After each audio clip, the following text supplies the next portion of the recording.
عصوم مقداد يفاجئ الجمهور وينشر صورة شخص شبيه به لدرجة كبيرة يكاد يكون توأمه. السلام عليكم ورحمة الله. نشر عصوم مقداد نجم طيور الجنة على حسابه الرسمي فيديو يوضح شخص يشبهه لدرجة كبيرة جدا غير معقولة. هيا نرى الفيديو، ولكن قبل أن نرى أود أن أنوه أن عاصم مقداد منذ فترة طويلة وهو في حالة صمت على جميع حساباته الرسمية على جميع مواقع التواصل الاجتماعي. ليس هو فحسب، ولكن كل عائلة مقداد في حالة صمت على جميع حساباتهم الرسمية، وذلك حزنا منهم على ما يحدث في فلسطين وتضامنا مع القضية الفلسطينية. وإذا ما تم نشر أي شيء على حساباتهم يكون في صميم القضية الفلسطينية ودعما لها، فهم جميعا من أصول فلسطينية. أما عن الفيديو الذي سنراه الآن والذي نشره عصوم مقداد على حسابه الرسمي فكان قبل أحداث القضية الفلسطينية. وعلى الرغم أن عصوم مقداد شخصية مرحة جدا ويحب الهزار، ومعروف على مستوى عائلة مقداد أنه شخصية جذابة لما يحتويه حواره دائما على الهزار الدائم مع المتابعين ومع الآخرين بوجه عام، إلا أنه هذه الفترة في حالة حزن نتيجة لما يحدث في دولة فلسطين.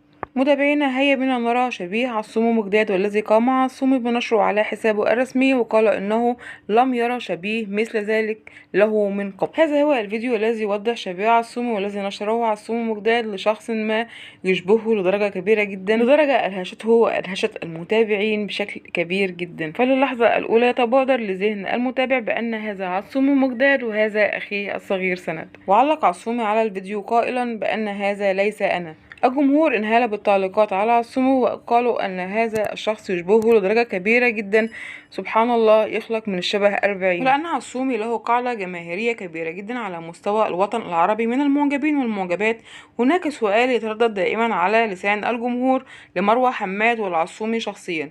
السؤال هو: هل عصومي يعيش قصة حب الآن؟ وتكون إجابة عصومي وإجابة مروة حماد أيضا على هذا السؤال بأن عصومي شخص متدين جدا ولا يعترف بمثل هذه الأشياء لأنها تخالف الشرع، وإذا ما فكر في الارتباط سيكون زواجه تقليديا، أي أنه إذا ما تم له الإعجاب ببنت ما سوف يقوم بخطبتها وبعدها سوف يتعرف عليها في أثناء الخطبة، ولا يجوز أبدا لأي شاب أو فتاة أن يقيموا علاقة قبل الزواج أو الخطبة وتسمى بقصة الحب، لأن هذا مخالف للشرع والدين. وهذا كان رأي عصومي في الزواج عن حب أو إنشاء قصة حب بين الشاب والفتاة قبل الزواج. عصومي الآن في دراسته في السنة الأخيرة في الجامعة، بعدها يتطلع إلى العمل ثم الارتباط.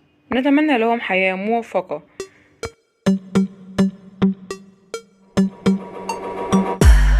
متابعينا، خلص الفيديو، أرجو أنه هو يكون نال إعجابكم. شكرا لكم على المتابعة، والسلام عليكم ورحمة الله وبركاته.